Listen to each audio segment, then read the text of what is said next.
Welcome back to Scratch. In this activity, we are going to make a video game.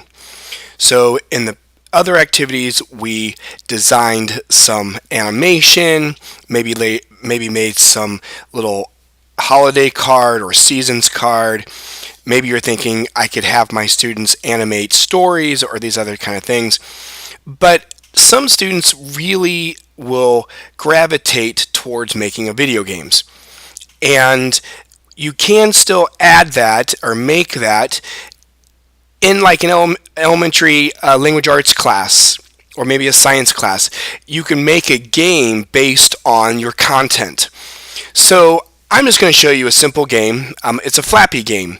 So I'm not going to call it Flappy Bird because I'm not going to use a bird. I'm going to be creative and I'm going to use a little diver and he's going to swim through some pipes. But the idea is that we learn to make this game and see if we can't pull some of the ideas out and use them in different ways. So we're going to get started here, and first thing I'm going to do is I'm going to get rid of the scratch cat. I'm going to click on the diver. So let me go down here to the diver right there, and I think I'm going to take the orange one. So here's my diver, very good. Now I'm going to go ahead, and we've already done this before. I'm going to go ahead and I'm going to manipulate him a little bit so he has a second costume, so it looks like he's moving his fins around a little bit. Okay, so I'm going to right click on the diver and duplicate it. And the second one, something that I've noticed is I don't even need to cut this in the bitmap mode, that I can actually just click on some things and I can turn them myself, which is kind of cool. And I like to use the arrow keys to move things around. So I moved his fin up that way a little bit, and I'm actually going to try to select both of those. So I drew a little box. I'm trying to do both at once, and oh, that does work. And so I moved it around. So if I click here and there, back and forth, you see his fins move just a little bit, so it kind of might look like he's swimming around. If you want, you could also kind of move his arm a little bit, and I'm going to undo that because I want to try to select both pieces again. And that's his whole body, so that's not going to work out because it was his whole body. If I wanted to move his arm, I could switch the bitmap mode and do what I did in the video before, back in the other set of activities. So that's good for my diver. Okay, so I'm going to start with setting up the gravity. So we know in Flappy Bird, the game, we either click the mouse or we press the spacebar. We're going to use a spacebar in this game, and that keeps the character going up. But if we stop clicking or pressing the spacebar, he drops to the ground. So that's the first thing that I'm going to set up. So I'm going to go to my events. I'm going to say when the flag is clicked, I'm going to first wait a second. Now I'm going to wait a second because I don't want the game to start too quick. I want it to start and then I have a chance to start pressing the spacebar. Then with the forever loop under the control, I'm going to change its Y, and that's underneath of the motion. So I'm going to change its Y, and I'm going to do that by -2. Now the -2 is how fast it's going to go down. So if I wanted to drop faster, I could make it a larger number. But -2 seems to work for me really well. And I'm going to put if on edge bounce because I don't want it to disappear. Okay, so I'm going to click my flag, and you'll see after a second it starts to drop. And what it does do is it just kind of bounces and sits itself right there. Okay. Now, the next thing I want to do is I want it to start in the middle. I want it to set its size because I don't want him to be that big. I want him to be a little smaller so he actually fits through the pipes. And I want to set up the backdrop. So I'm going to go ahead and switch my backdrop here, and I'm going to go to the underwater scene, and I think I'm going to pick this one. Now, I am going to have two other backdrops, and I'll talk about that in a little bit, but this is why when I go back to this diver, this is why I want to switch to the backdrop of the underwater scene, because I'm going to have some other backdrops at the end that will say like game over. Okay, so a backdrop for game over. Anyway, so I'm going to go ahead again to my events. I'm going to click another flag. Now you could put this all in one flag click. I like to put this in its own because it actually is doing something a little bit different. That first flag clicked was just the gravity. This one is going to kind of set up our sprite and get it ready to go. So again, I'm going to go to my looks. I'm going to switch my backdrop to underwater.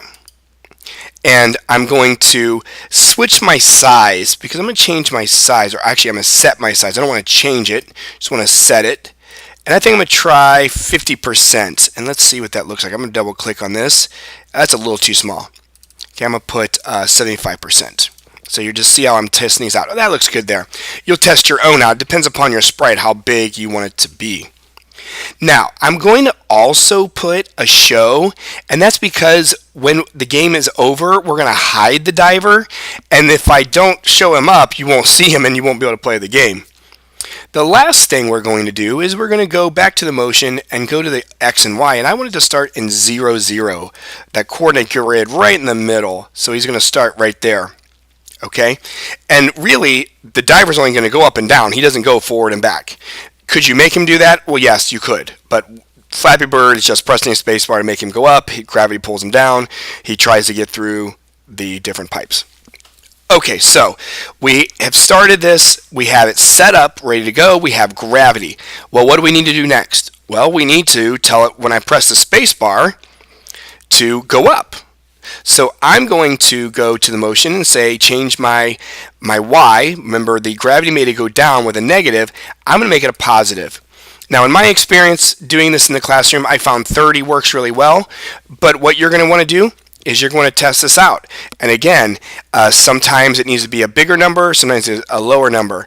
The bigger the number, the more it moves in one press of the spacebar, so it kind of goes up fast. If you're like, I want to make it a little more difficult, you could lower that number, and that would set the difficulty a little bit.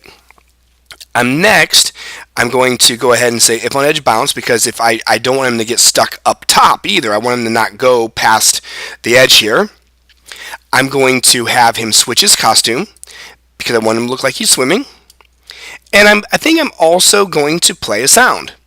So I'm going to go to my sounds, and I'm just going to play the sound pop. So it's going to pop when we hear or when we press the spacebar. So let me try this, and I'm going to turn my sound up because I think I have it muted. No, I may not have it muted. Let's see. Now notice that my backdrop is changing, and you know why? Because I put next backdrop there and not next costume, so I just totally didn't read that right. And so let's see. And now space. Here it goes. I hit the flag, so he's going down. I don't hear the pop, so oh, there it is. I just didn't have my sound up. So you can kind of hear that sound. I'll turn it up a little bit more. Maybe you can hear it better. There it is. Okay, and he goes down. Very good. So I'm able to make him go up. He drops with gravity. That's all great. Now we're going to leave the diver for a minute, and we're going to make our pipes, and we'll come back to the diver because we want the game to end if he runs into the pipes. Okay, I don't know if you noticed real quick that his fins do move. Okay, so his fins are moving as you're pressing. Sometimes I also like to do this, put maybe a quick little quarter-second wait with a next costume so his fins keep flapping a little bit. That's really up to you. That's personal preference if you want to do that. Okay, so we're going to go on to now, we're going to go on and make some pipes, and again, we'll come back to the diver. So this gets a little complicated. So if you're like, I really want to use this with my students, you may have to plan a lot of time for the pipes. And I'll show you why, but it gets a little complicated because we're going to make some clones, because we're going to make one set of pipes and they're going to keep coming over and over again. And that keeps us from having just hundreds of sprites. So I'm going to go to the paint. Okay, the center is right there. I'm going to make some pipes, so I'm going to take my rectangle, and if I try starting up here, it doesn't work. So I'm going to start here, and I'm going to draw that up. Okay? And what I like to do is I like to actually copy this and then paste it. So I'm going to duplicate it by copy and paste. So I use on the Mac Command C, or you can use Control C on the Windows computer, and then Command V or Control V will paste. And so let me do that.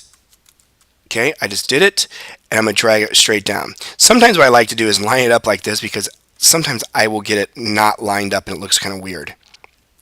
So it's actually taking forever. So I'm just going to keep coming. And notice what it looks like on the screen. Okay, so keep in mind that. What I really want is I really want the hole. I'm going to go down a little farther. There you go. I want the hole to be right in the middle. So I'm going to bring that down. Now I do notice that it is a little off center, so I'm going to press it to the left. 1, 2, 3 times for that one. 1, 2, 3 times for that one. And that's close enough. Now, some cool tricks to make this actually look like pipes. First, my fill, I'm going to use a gradient, and I'm going to use this gradient right here. And I'm going to put, I'm going to try it just like that. We'll see how it works. Okay. Come on, give me the gradient. There it is. Gradient, gradient. Perfect. Now, maybe you're thinking, okay, that looks kind of like pipes, but I'm not sure if I'm really buying it. I like to do one more thing, and that is take and do a little piece like this. And I will just actually do another one like this. And that one needs to be scooted over. And then I'll actually go and do my gradient on that too. So now that looks a little bit better, a little bit more like pipes, right? And the gradient makes it look a little more three-dimensional. Sweet. So I have an opening in the middle, basically. And I do think I'm going to go back to my arrow. I am going to move this down just a little bit. And pop that up. And I think I'm going to move this down a little bit. So it's more in the middle. There we go. I'm not sure that actually moved on the screen. There we go. And let's see, is this guy... Yeah, he's plenty big to get through there. If you want to make it more difficult, you just make the space a little smaller. So, go back to the pipes. I'm going to right click and duplicate this. I'm going to duplicate this twice. Because now what I want to do is I want to move this straight up. Okay. And I want to move this. I want to move this one straight up and make it longer. Because now my opening is at the top. Notice it's missing down there, so I do need to just move it up a little bit, pull this down, and then move it back down. There we go. Maybe one more slot. Perfect. Okay, and again we still have time. We still fit that. Okay, back to the pipes, and then so we have this one, and we have one that goes up higher, and then this middle one we're going to make it go lower. So I'm going to bring this down quite a bit. Okay, and I'm going to bring this one down quite a bit, and obviously I need to pop that up just like I did before. And that one looks like, first of all, it looks like I stretched it, so I'm going to undo. And the problem is I just need to click this one and stretch it up. Perfect. But I also need to move it up just a little bit because I don't think it's big enough for my diver. Perfect. So look at the difference. I have one in the middle, one at the bottom, one at the top. So I have all these different pipes. Okay? Now that I have that, we need to set these pipes in motion. So, first thing I'm going to do is I'm going to do my events where I do my flag. Okay? When I start the game, the first thing I want to do is I want to hide my pipes. Yep, I'm going to hide them. Because we want it to come, we don't want it to show up right in the middle, that looks weird. We want it to start on the right and it's going to move to the left. Okay? So, I'm going to hide. And then under control with the forever, I'm going to forever switch the costume. So I'm going to go to switch costume to, and I'm going to go to the green operators, and I'm going to choose pick random. Now, I have 3 different costumes, so I'm going to put between 1 and 3. And it's going to just randomly pick a number so you won't know what pipe is coming next. Okay, and then I'm going to wait. Now, I like to wait about 6 seconds. Again, if you want to make it harder, you can make it a smaller seconds and the pipes will come at you faster.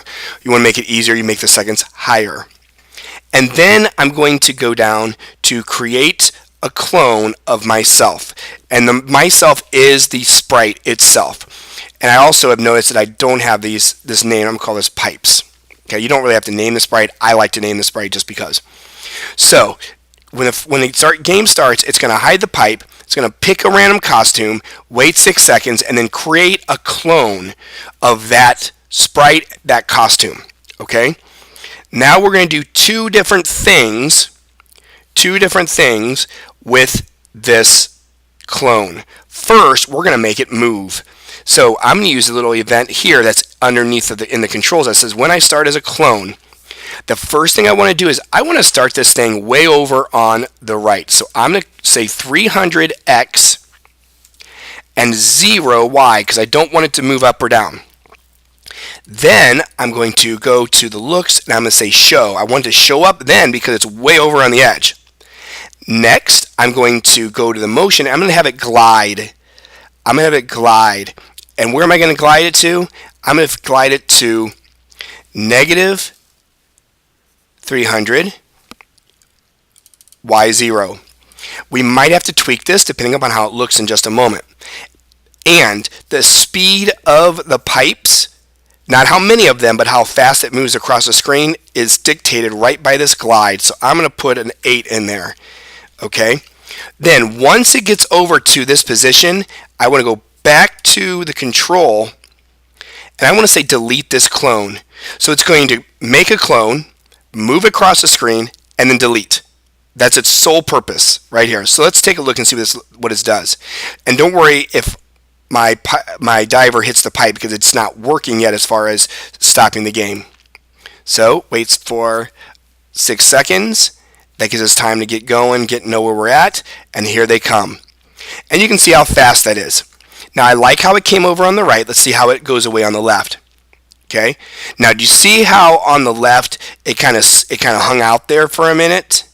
See how they kind of hang out there for a minute? I don't really like how that looks, so I'm going to try to make this more. I don't know if this will work. I'm just playing with some numbers, and that's what a lot of Scratch is just kind of playing and trying. Don't be afraid to have your students do that. So let's move it over.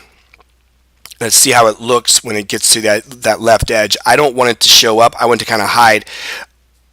Okay, see how it's still taking some time over there. That 350, I don't think it is making any difference. I put 350. I'm gonna put 400, and if it doesn't make any difference, then I'm just going to take it back down to 300, and I'll have some other ideas on what we might be able to try, because we'd like it to just hide like right away as soon as it gets to that position. Yeah, it doesn't look like it changed a whole lot, so I'm going to put down 300 here.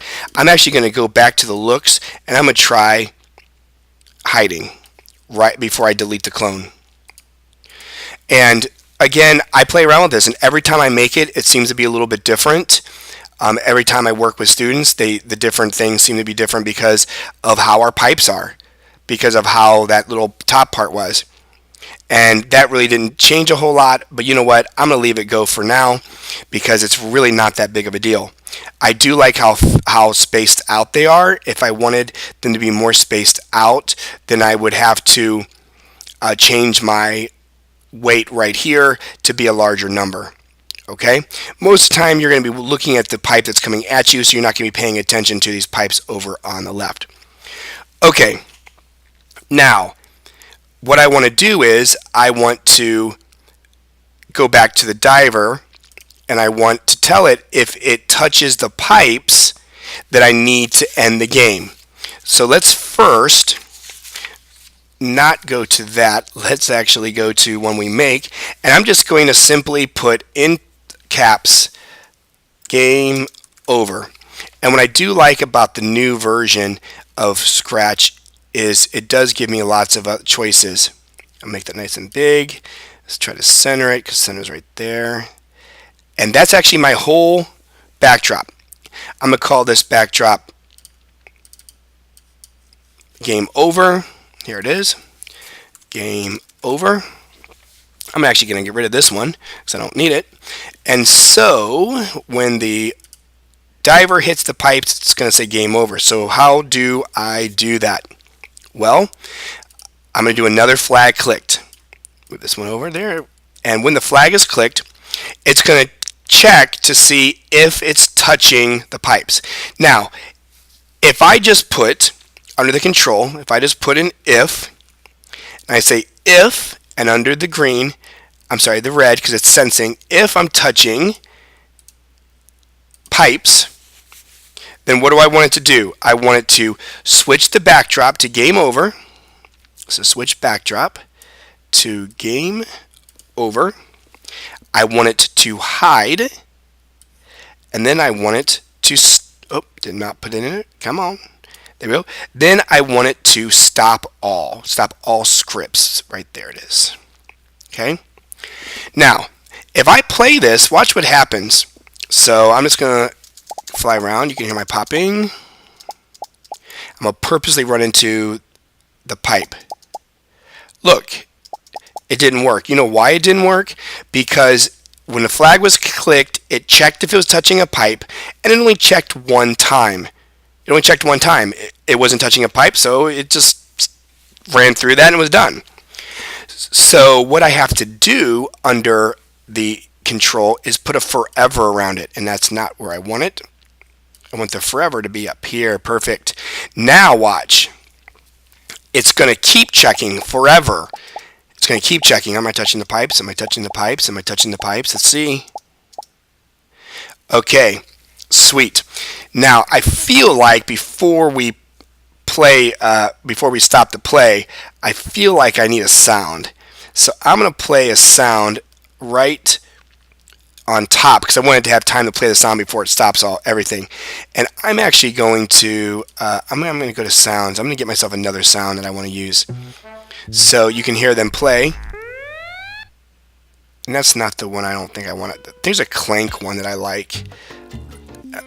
Trying not to have you hear them all. I believe there's a clank. Chatter. Clang. Right there it is. They have changed some to. So I'm just going to use that one. You know, I have also used. I should look. I have also used a snap. I wonder if that's in here.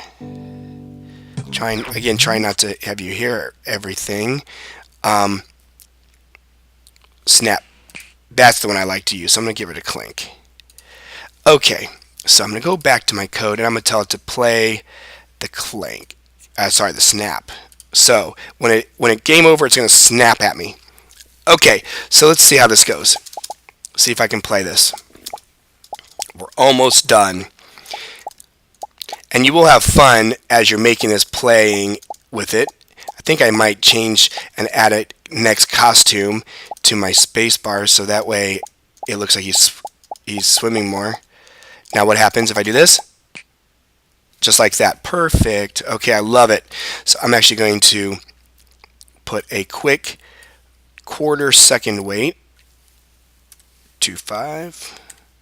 And I'm going to put a next costume. That's just for my looks. Okay, let's see. Now it does keep me from going up super fast by having that quarter second in there, so I might make it 0.15, and that we'll leave it at that. Now the last thing I want to do is I want to keep score. I mean, we have a game, we want it to score, right? That takes us into some variables. So I need to come over here to the variables, and I'm just going to make a variable, and I'm just going to call it score. For all sprites is good. Now, notice I have some new blocks. Now, what I need to do is this. I need, when it starts, and I'm going to actually go to the pipes for this. When I start the flag, I'm going to set my variable to 0 because that's going to set my score to 0. Now, I'm actually going to bring out a new flag because I have a whole other section for keeping score. And I'm actually going to I'm going to take and move my variable over here to this one. Okay, now I'm going to set the score to 0. And what I need to do is I need to check that the pipes get to a certain position on the screen. I'm going to go back and move that there. I'm just remembering that I want when I start a clone. So I'm going to move that over. Sorry, I put my variable back into there, so when we start the game it starts at 0. But every time the clone comes, I want to check how far it gets. Okay, I want to check how far it gets over. Remember, it's starting over on the right, it's moving to the left. So what I'm going to put is, I'm going to put wait until. Okay, so let me find that right here. It is wait until. Wait until what? Well, I want to wait until the X position of that clone is less than a certain number. Okay, so I'm going to go over here to my operators. I'm going to find the less than sign. Here's the less than sign right there. And I'm going to go ahead and I'm going to go find my X position. That's in motion. My X position. So it's going to keep track of what X coordinate it's on. And I'm going to change this. Sometimes I change this to 0, but what I normally do is I normally kind of change it to where it has to get to like right in here before it scores, because you could actually hit it while you're going through it. So I'm going to put like a 50. And what we need to do is we need to kind of watch the score as I play. But I haven't done anything about score yet. So the last thing I want to do is under the variables it says change my score by 1. If you've done any programming, you know that usually it's like variable equals variable plus 1 will keep a score. Well, this actually has its own block and it does just that. But it tells me what to plus it by. So it's my variable plus equals my variable plus 1. So this should actually keep score. So let's check and see. And I'm going to try to go through the pipes and watch the score at the same time and see when it actually keeps score. Because I'd like to keep score as soon as it clears it. And it took a little time, didn't it? See, it's not even keeping score. So I need, when the X position is less than, so I'm looking at this, I'm going to stop it. I'm going to put 0 in there. So let me start it again. Oh, I know why. Hold on, stop. I just said my variable. I didn't put the word score. No wonder it didn't work. Let me put this back. So even I sometimes, everybody, if we forget to do some stuff sometimes, we forget a section. I made the variable score. My variable wasn't, it's a variable. So let's see when it does it. So notice it actually counted before I went through it. So I want to change this a little bit more. I'm going to put 80 because I want him to have to go all the way through it to get the score. It's kind of cheating if you don't have to go all the way through to get the score. And same thing. So I'm going to go ahead and I'm going to put, I have some notes that I use that say that I use around 200. So let's see what, oh, stop. I need negative. No wonder. Because positives over here, negatives over here. Sometimes students will pick this out sometimes as well, depending upon their level. You'll be like, I can't get this to work. Oh, but Mr. Lane, you need to put negative because the negative x's are over on the left side in that third and fourth quadrant of the coordinate plane. So let's see. Yeah, that's good. So you can see it's keeping score now. So here's my Flappy Bird. And I told you how you can make it a little bit more challenging or a little bit easier for students, and they can kind of make their own. I like them to be creative.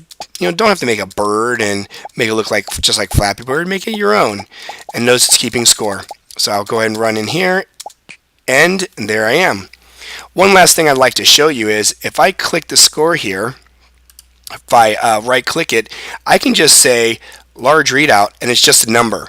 I mean, we really don't need it to say score. So I'm going to go ahead and say large readout. And so that's my game. So I hope that you had fun making this game and you have some great ideas on how you could incorporate a game into your content as well. Again, some students will like to make animations and stories, but especially the boys, a lot of times they'll love making a video game and just tie it into to whatever you're teaching in your class. So, good luck. Let me know if you have any issues, and can't wait to see how creative your Flappy games are.